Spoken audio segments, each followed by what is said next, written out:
कि मैं पंजाब यूनिवर्सिटी को एक मॉडल यूनिवर्सिटी मानता हूँ कि ये आपका मॉडल है सबका। दूसरी सारी यूनिवर्सिटी अब सब लेवल पे है। पंजाब यूनिवर्सिटी अजीम यूनिवर्सिटी है। उसमें मैं ये नहीं कह रहा कि मैंने पढ़ाए हैं सारे सिलेबस उसके बाद मैंने फैसला किया है कि ये इसका सिलेबस जो पढ़ा गया या जो बच्चा पढ़ गया वो किसी भी यूनिवर्सिटी का पेपर सॉल्व कर सकता है। 4 क्वेश्चन आपने करने हैं। Define and discuss the characteristic of the tragedy brought about Aristotle. 25 number का क्वेश्चन आया हुआ है। हाँ जी खदीजा, कर लेंगी आप? Define and discuss the characteristic of tragedy brought about Aristotle. Yes sir, इसमें ट्रेजेडी को एक्सप्लेन करना है, बाकी उसके हाँ जी, जो उसने मैंने कल ट्रेजेडी के कल ये कल बताए मैंने हमने आपको कैरेक्टरिस्टिक। एक्सप्लेन किया था। ठीक है। Yes sir. ट्रेजेडी को आपने उसकी डेफिनेशन पहले लिख लेना। ठीक है, पहले तो आपने बना discuss the characteristic of tragedy abroad about. Aristotle ने ट्रेजेडी को वो लेकर ट्रेजेडी की डेफिनेशन उसने दी क्यों थी?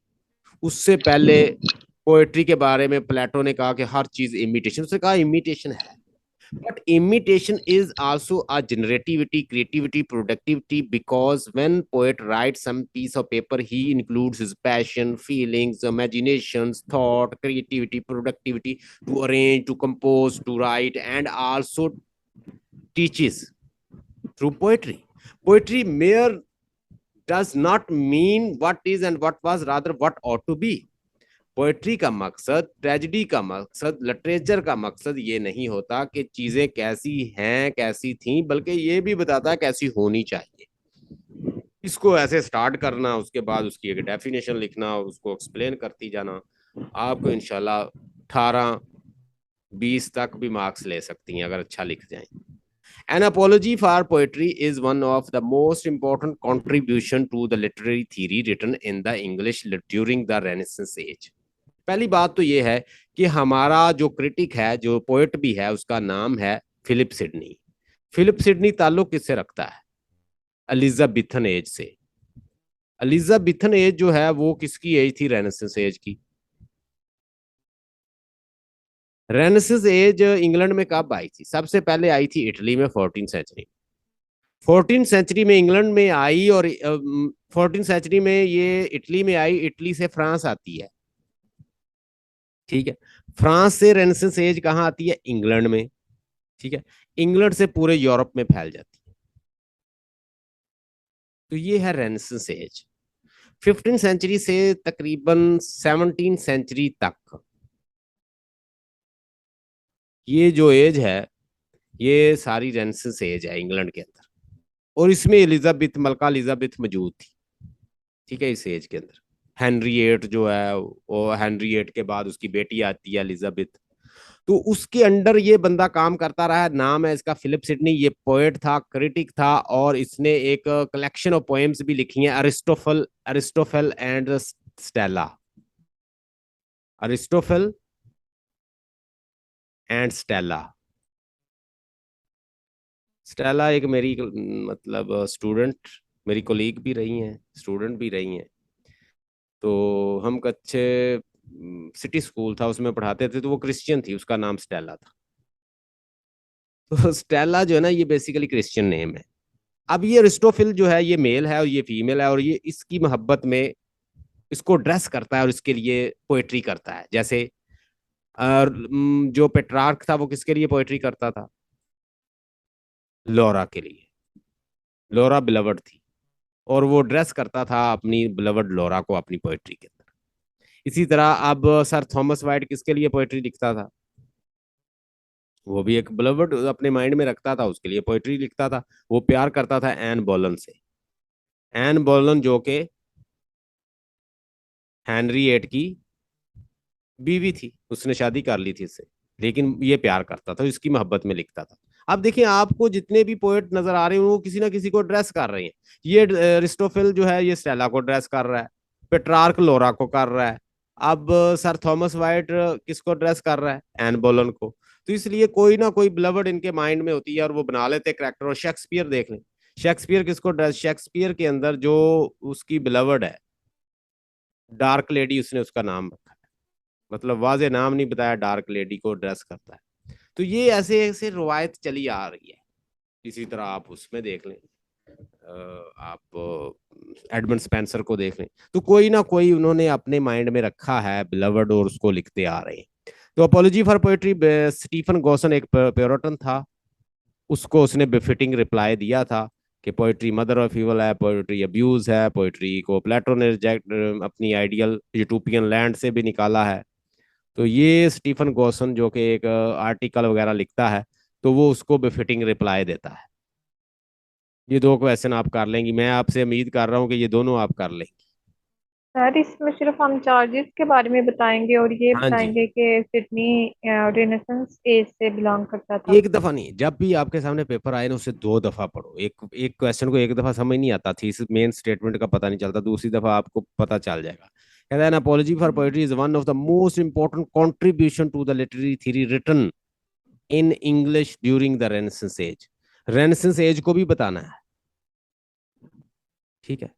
रेनेसांस एज में जो मैंने आपको वर्क बताया कि रेनेसांस एज में क्या था, पेट्रार्क भी डिस्कस हो जाएगा, ठीक है। थोड़ा सा डिस्कस कर दें, वो अपनी को लवर को लिखता था, सारे आप बता दें, थॉमस वाइट को भी थोड़ा सा डिस्कस, शेक्सपियर को भी डिस्कस कर दें, उसके बाद इसको भी डिस्कस कर दें कि ये क्रिटिक था और इसने बड़ा बेफिटिक रिप्लाई दिया था स्टीफन गॉसन को। वो सारे चार्जेस लिख के उनको डिफाइन कर देना, आखिर में उसको एंड कर देना, तो कंक्लूड कर देना। एन अपॉलजी फॉर पोएट्री का मकसद ये है कि आंसर, पोएट्री के हक में आप आंसर दे रहे हैं। Criticism is a disinterested endeavour, endeavour का मतलब होता है कोशिश, ठीक है। Criticism to learn and propagate the best that is known and thought in the world, ठीक है। डिसइंटरेस्टेड इंडेवर, जब डिसइंटरेस्टेड का लफज आ गया, इंडेवर का लफज आ गया, तो ये कुछ मिलते जुलते आइडिया टीएस एलियट से मिल रहे हैं। एक अच्छा जो क्रिटिक होता है उसका काम ये नहीं है, आज की आपको स्टेटमेंट मैं थोड़ी सी सुनाता हूं। अब अगर आप अभी सुन रहे हैं टेलीविजन के ऊपर, तो वो उसने वो जज के बारे में वो कहता है, जज के बारे में वो कहता है कि अगर जज के, अगर किसी जज के मेरे अल्फाज से उसके जज्बात हर्ट हुए हैं, तो मैं उससे ये सॉरी करता हूँ। तो वो इमरान खान को आगे से जवाब देता है, जज जज कहता है कि भाई जज की कोई जज्बात नहीं होते, अगर जज जज्बाती हो गया तो उसका फैसला ही ठीक नहीं है।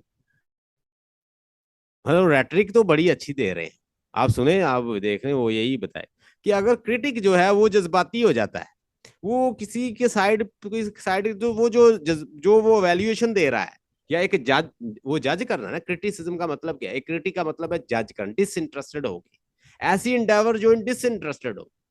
एक अच्छे क्रिटिक का काम ये है कि चीजों को इस तरह स्टडी करे कि किसी जगह बायसनेस ना हो, ये बिल्कुल इम्पार्शियल व्यू दे, कि उसका व्यू हो जुजवी ना हो, किसी की साइड ना लेता हो, किसी की तरफ झुकाव ना हो, इंक्लिनेशन ना हो। अगर जज्बाती हो गया क्रिटिक जज, तो फिर तो उसका फैसला ही सब्जेक्टिव हो जाएगा। लेकिन एक बात भी आपको माननी पड़ेगी कि दुनिया का कोई डिस्कोर्स भी बायस्ड, अनबायस्ड नहीं होता, हर चीज बायस्ड है। बंदा जितना मर्जी ह्यूमन बीइंग क्लेम कर ले कि जी मैं बड़ा अनबायस्ड बंदा हूं, मेरे अंदर तो जज्बात ही नहीं है, भाई तुम खाना नहीं खाते, तुम जज्बात नहीं तुम्हारे अंदर, क्यों तुम इंसान नहीं हो? अगर इंसान इस मॉडल के साथ ना चले तो वो चल ही नहीं सकता। मतलब थोड़ा बहुत आप वर्क कर सकते हैं, लेकिन जज्बात तो हर इंसान के अंदर होते हैं, उसे गुस्सा भी आ जाता है। जैसे वो कहता है रेमंड विलियम कि रिस्पॉन्स किसी चीज पे ना देना ये भी तो एक रिएक्शन ही है। सामने कुछ हो रहा है, एक बंदा लड़ रहा है, एक बंदा रिस्पॉन्स देता है, वो लड़ पड़ता है उस बात से, दूसरा बंदा खामोश रहता है, वो भी तो रिस्पॉन्स ही है। यानी हर चीज का रिस्पॉन्स होता है।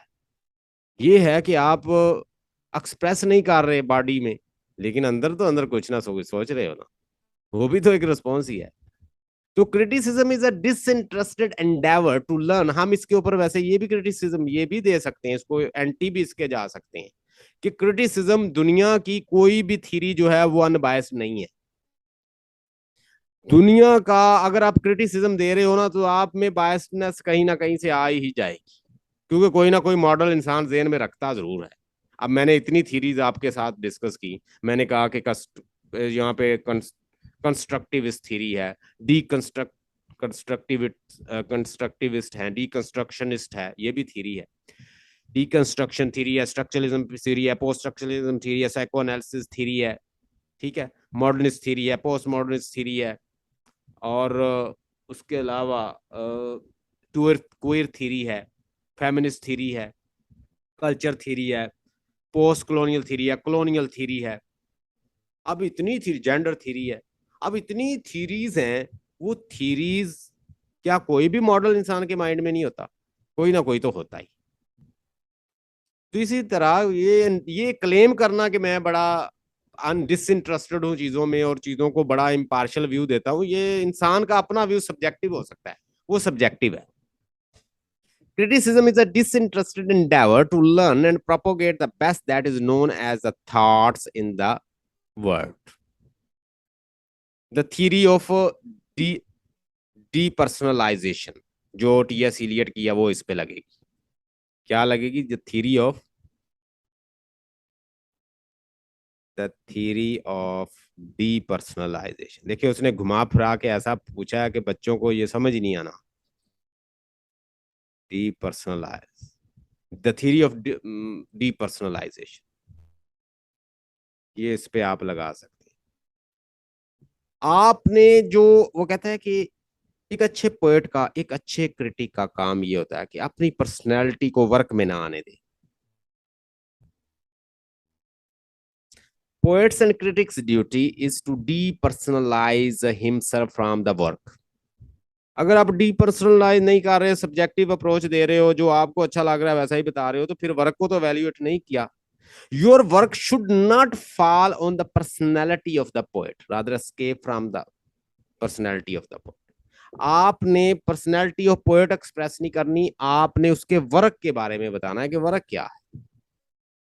डिसइंटरेस्टेड होके ऐसी एंडेवर करनी है कि, और प्रोपोगेट उस चीज को करना है जो बेस्ट वर्क के अंदर है, ना कि आप उसके उस पोएट की बुराइयां करते रहे, अच्छाइयां बुराइयां बताते। 25 मार्क का क्वेश्चन आया हुआ है, जस्ट समझ नहीं आनी, लोगों ने इसको छोड़ के आ जाना है। हाँ जी, खदीजा कर लेंगी ये आप? सर ये टीएससी का क्वेश्चन है। ये टीएस इलियट का क्वेश्चन है। Criticism is a disinterested endeavor to learn and propagate the best that is known and thought in the world. Depersonalization, आपका पोएट का जो वर्क है वो डीपर्सनल होना चाहिए। डिसइंटरेस्टेड endeavor का मतलब है डीपर्सनल। वही टीएस इलियट की थॉट्स हैं। टीएस इलियट को आपने बताना है कि पोएट का जो अटैक है वो उसकी पर्सनैलिटी पे नहीं होना चाहिए। पोएट उसके वर्क को ले, पर्सनैलिटी और वर्क को आइसोलेट करके डिसइंटरेस्टेड होके इम्पार्शियल व्यू जब दे रहा है, उसको प्रोपोगेट कर रहा है, उसको बता रहा है उसके merit demerit, then he is a good critic. Good critic भी होता है बैड क्रिटिक। बैड क्रिटिक हमेशा पर्सनल हो जाता है, बैड क्रिटिक सब्जेक्टिव हो जाता है, बैड क्रिटिक ऑब्जेक्टिव नहीं होता। बैड क्रिटिक पोएट की पर्सनैलिटी डिस्कस करता है, बैड क्रिटिक हमेशा बायस्ड हो जाता है, और अनबायस्ड, डिसइंटरेस्टेड, डीपर्सनल और गुड क्रिटिक वो होता है जो वर्क को फोकस रखता है, पर्सनैलिटी को निकाल देता है, ना अपनी ना पोएट की, जिसका वो वर्क को क्रिटिसाइज कर रहा है। Hope you got the point. अगर ये आपको आपको वहां मिल जाए कोई क्वेश्चन इसका डीपर्सनलाइजेशन का मिल जाए तो ठीक है, नहीं तो मैं इसकी भी आपको असाइनमेंट सेंड कर दूंगा, है हमारे पास, तलाश करनी पड़ेगी। According to Iliad, tradition is a living culture which is inherited from the past and also has देखिए, टीएस इलियट के मैं देख रहा हूँ कि डबल डबल क्वेश्चन आते हैं। इसका मतलब है टीएस इलियट एक अच्छा क्रिटिक था, मॉडर्न क्रिटिक है, अच्छा क्रिटिक है। इसके बारे में कहा जाता है लेमन स्क्वीजिंग क्रिटिक। ऐसा क्रिटिक जो लेमन की तरह निचोड़ के रख देता है लिटरेचर को। रोमांटिक पोएट जो है फीलिंग लिखते रहते हैं, क्लासिक पोएट अपनी थॉट लिख देते हैं। ठीक है जी, रूल्स के साथ। जो poet unification of thought, unification of sensibility और ट्रेडिशन को स्टडी करके हिस्टोरिकल सेंस और प्रेजेंट को मिला के एक नया वर्क बनाता है, वो ही अच्छा पोएट है। मुझे तो जॉन डन कहता है अच्छा लगता है। वो ये सारी चीजें जानता है, ये करना जानता है। According to Iliad tradition is a जी क्या बोल रही थी आप? कुछ नहीं सर, मैं कह रही थी कि ये वाला क्वेश्चन तो मतलब इजी है, ये ट्रेडिशन के बारे में ना बात कर रहा है, तो हम 5 वाला क्वेश्चन पर डिस्कस करते हैं। अच्छा अच्छा ठीक है, मतलब ये भी आप कर लेंगे, ये भी कर लेंगे, ये भी कर लेंगे यस तो। सर। हाँ जी, there is no justice and no external law but there is a hurt and revenge and expose and hatred, a simply human struggle explained with reference to Raymond William concept of tragedy। अच्छा, Raymond William concept of tragedy को क्या कहता है? आपने अगर इसको study किया तो वो ट्रेजेडी के बारे में क्या कहता है? वो कहता है कि ट्रेजेडी, ट्रेजेडी जो है वो बेसिकली एक एवोल्यूशन है।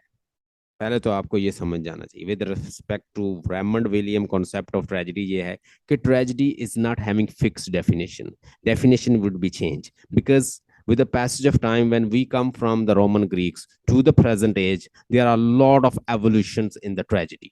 Tragedy in the Roman Greeks time, tragedy in Old English, tragedy in a medieval age, tragedy in classical age, Elizabethan age, classical age, and tragedy in a modern age, and tragedy in a postmodern age. There are a lot of changes in tragedy.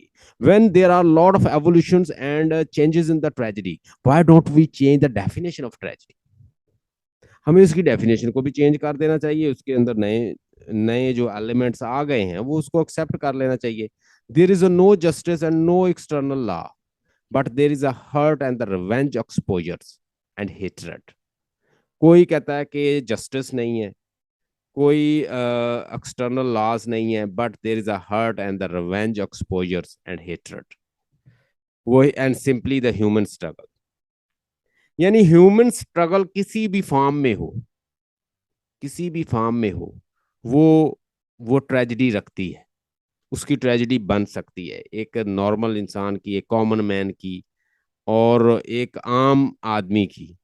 कोई law, कोई revenge, कोई मतलब वो कहते हैं ना कि revenge होना चाहिए, कोई जस्टिस होना चाहिए उसके अंदर, और वो एक्सटर्नल लॉ जो है उसको कंट्रोल करे, फेट वगैरह, ये सारी चीजें कहता है कि ये उस वक्त चलती थी, लेकिन with the passage of time there are lot of changes, और हमें इन चेंजेस को एक्सेप्ट करना चाहिए। मॉडर्न ट्रेजेडी, बेर्टोल्ट ब्रैकेट की ट्रेजेडी जो उसने लिखी है वो एक अच्छी, क्योंकि वो मार्क्सिस्ट था, वो उसको आइडलाइज करता था। ये बेर्टोल्ट ब्रैकेट जो है, रेमंड विलियम बेर्टोल्ट ब्रैकेट को आइडलाइज करता था, वो खुद भी एक मार्क्सिस्ट था, वो भी मार्क्सिस्ट है। तो वो कहता है कि उसकी ट्रेजेडी जो है वो ठीक है। उसके अकॉर्डिंग बर्टोल्ट ब्रैकेट की जो ट्रेजेडी है उसमें आपने गलीलियो गलीली जो है ना उसको अच्छी तरह पढ़ लें, उसकी आपको समरी आती है, उसको सामने रखें।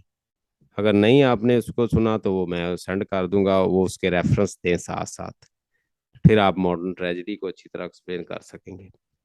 मैं इस पे आपको ना कुछ मटेरियल भी सेंड कर दूंगा, वो भी देख लेना।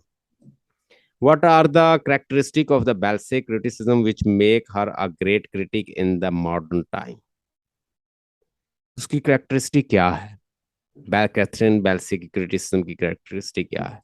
आपने उसमें यही लिख देना है कि कैथरीन बेल्से जो है वो एक मॉडर्न एज की क्रिटिक है, और उसने क्रिटिकल प्रैक्टिस के अलावा बहुत सारी बुक्स भी लिखी हैं, और रिसेंटली इनकी डेथ हुई है। प्रोफेसर थी, डरबे यूनिवर्सिटी कोई है, उसमें प्रोफेसर भी थी। इसकी करेक्टरिस्टिक ये है कि ये सारी क्रिटिसिज्म, जितनी भी क्रिटिकल थीरीज है ना, उन थीरी को डिस्कस करती है, और उनके बारे में इसने अपनी कोई थीरीज नहीं दी। ये कहती है कि किसी को मीनिंग तलाश करने के लिए हम कॉमन सेंस को इस्तेमाल कर सकते हैं, एक्सप्रेसिव रियलिज्म को इस्तेमाल कर सकते हैं, डिकंस्ट्रक्शन को इस्तेमाल कर सकते हैं, स्ट्रक्चरलिज्म को इस्तेमाल कर सकते हैं। यानी ये सारी थीरीज में से जो जो अच्छे पॉइंट है ना, हम उनको इस्तेमाल करके लिटरेचर को वैल्यूएट कर सकते हैं, मार्क्सिस्ट को कर सकते हैं। फिर वो उनके उनके आइडियाज भी बताती है, बड़े बड़े जो राइटर्स हैं, जो क्रिटिक्स हैं। रोनल बार्थ को भी डिस्कस करती है, जैक लखान को भी डिस्कस करती है, जैक डेरिडा को भी डिस्कस करती है। इसलिए ये मुश्किल काम हो जाता है, बुक मुश्किल हो जाती है जब वो बड़े बड़े राइटर अंदर आते हैं। तो वो कहती है कि मेरे नजदीक, उसने कहा था कि किसी भी चीज को अवेल्युएट करने के लिए हमें चाहिए उसका सोशल नॉलेज, जो उस वक्त प्रैक्टिकली जिसमें वो एग्जिस्ट कर रहा है लिटरेचर। मतलब मीनिंग हासिल करने के लिए सोशल सिचुएशन और सोशल जो कॉन्टेक्स्ट है वो बहुत जरूरी है। उसमें आप उसकी मिसाल भी दे सकते हैं कि उसके नज़दीक बेसिकली जो डीकंस्ट्रक्शन है, जिसे मल्टीपल एंगल से चीज़ों को देखना, वो उसको अप्रिशिएट करती है। मतलब जब चीज़ों को आप मल्टीपल एंगल से देखते हैं तो वो उसको अप्रिशिएट करती है कि ये अच्छी थ्योरी है। डीकंस्ट्रक्शन ही उसे कहते हैं। तो पोस्ट स्ट्रक्चरलिज्म भी मिलती जुलती है इससे, डीकंस्ट्रक्शन से। अच्छा, अब वो कहती है कि ये अच्छी अच्छी चीज है, लेकिन इसके साथ साथ हमें सोशल सेटिंग को भी देखना पड़ता है कि वो लिटरेचर सोशल सोसाइटी में कहाँ खड़ा है। क्योंकि मीनिंग अक्सर सोसाइटी चेंज कर देती है, एक एज से दूसरी एज में चेंज हो जाती है। अब जब मिल्टन ने लिखी पैराडाइज लॉस्ट, तो मिल्टन का जो हीरो था, मिल्टन का जो मतलब वहां पे विलन था, उसे लोग एंटागोनिस्ट कहते थे कि वो बड़ा जालिम है सैटर्न। लेकिन सेटल जब मॉडर्न डेमोक्रेसी आई, डेमोक्रेटिक रेवोल्यूशन आया, लोग ज्यादा से ज्यादा डेमोक्रेसी के फॉलोअर बन गए, तो आपने देखा कि वो उसने डेमोक्रेटिक फिगर बना दिया, उसकी स्पीचेस को पॉलिटिकल स्पीच बना दिया। और आज वो एक रेनेसेंस हीरो है, मतलब एक मॉडर्न डेमोक्रेटिक हीरो है। शैतान जो है, सैटन का करेक्टर उसने हीरो बना के पेश कर दिया मॉडर्न एज ने। तो किस सोसाइटी में हम रह रहे हैं, किस एज में रह रहे हैं, किस सोशल बैकग्राउंड में रह रहे हैं, कहती है वो भी मीनिंग चेंज कर देते हैं। तो इसको सामने रखना चाहिए मीनिंग लेते वक्त। अच्छा, एक आज मैंने आपकी ना नदीम कासमी एक है हमारा पोएट पाकिस्तान का, उससे उसने उसने आपके इस ना सिलेबस में शामिल किया है। क्रिटिकली अप्रिशिएट द पोएम जो उसने शामिल कर ली ना, उसने वहां से उठा के दे दी है। मतलब ये कहीं से भी उठा के आपको दे सकता है। आप उसको पढ़ोगे तो, अगर आपने थोड़ी सी टेक्निक सीखी, क्योंकि हमने प्रैक्टिकल और न्यू क्रिटिसिज्म के तकरीबन, जैसे न्यू क्रिटिक्स कहते हैं, न्यू क्रिटिसिज्म के अकॉर्डिंग ही इसको अप्रिशिएट करना होता है। तो उसके नज़दीक तो हमें राइटर का बैकग्राउंड इतना जानने की ज़रूरत नहीं है। तो यहाँ पे अहमद नदीम कासमी ने ये पोएम लिखी है, और ये पोएम मुझे बड़ी पसंद आई। 3 स्टैंजा है इसके, ठीक है। एक ये स्टैंजा और फिर ये स्टैंजा। इस पोएम में वो कहता है कि एक आप अगर गौर से देखें तो इसमें उसने ना एक जो इसका स्ट्रक्चर है, मैं इसका स्ट्रक्चर समझ गया फार्मलिस्ट की तरह। मैंने इसका जो स्ट्रक्चर देखा ना, ये किस पे काम कर रहा है। ये कहता है कि, मैं इधर आपको ऐसे एक्सप्लेन कर दूं। कहता है कि एक माँ है, ठीक है, एक माँ है, और वो बर्ड है, उसके 10 बेबी बर्ड्स हैं। उसके पास एक बाजरे का एक दाना है। मुझे बताएं कि वो 10 बच्चों को बाजरे का दाना कैसे डिवाइड करेगा। वो साइंसदानों, तुमने एटम को तोड़ लिया, एटम को तोड़ के उससे neutron proton neutron electron neutron proton निकाल लिए। ये किससे जुड़ के बना हुआ है, एक एनर्जी से जुड़ के बना, तुमने वो भी निकाल दिया। तुमने बड़े बड़े एटम बम बना लिए, और 2 बड़े जापान के शहर हीरो, उसमें एल्यूजन भी उसने यूज, इसे कहते हैं एल्यूजन, रेफरेंस यूज करता है पोएट। 2 बड़े बड़े शहरों को गिरा दिया, तबाह बर्बाद कर दिया, मिलियन मिलियन लोग मारे गए। क्या तुम ये दाना भी लोगों, इसको भी तोड़ के डिवाइड कर सकते हो 10 लोगों में? यार क्वेश्चन तो उसने बड़ा अच्छा पूछा है कि जब तुम एटम को तोड़ सकते हो और उससे हजार मिलियन लोगों की लाइफ, जिंदगी छीन सकते हो, तबाह बर्बाद कर सकते हो, तो तुम इस दाने को तोड़ के भी 10 में डिवाइड कर दो ना। नहीं कर सकोगे। दुनिया में हंगर है, हमें पॉपुलेशन पे कंट्रोल करना चाहिए। हमारे पास उतने सोर्सेज नहीं है जितने बच्चे हैं, हमारे पास उतने रिसोर्सेज नहीं जितनी पॉपुलेशन है। हम इनको खाना कहाँ से खिलाएंगे? हमें इसके ऊपर कोई कंट्रोलिंग होनी चाहिए। हमें अपने रिसोर्सेज पे वर्क करना चाहिए, अपनी प्रोडक्ट्स पे वर्क करना चाहिए। मतलब राइटर बहुत अच्छा, उसका स्ट्रक्चर मैं समझ गया हूँ। इस तरह आपने, जैसे फॉर्मलिस्ट कहते हैं, जैसे स्ट्रक्चरलिस्ट कहते हैं, आप स्ट्रक्चर को समझें।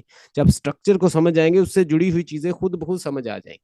आप ट्री जो है उसके स्ट्रक्चर को समझ जाएं कि ये कहाँ से आया है, ये इसका मेन है, और इसके साथ जो शाखें हैं वो तो खुद ही पता चल जाएगा कितनी है। Hope you got the point. तो इसको मैं एक दफा पढ़ता हूँ, सुनिएगा, स्टैंजा बहुत अच्छे हैं।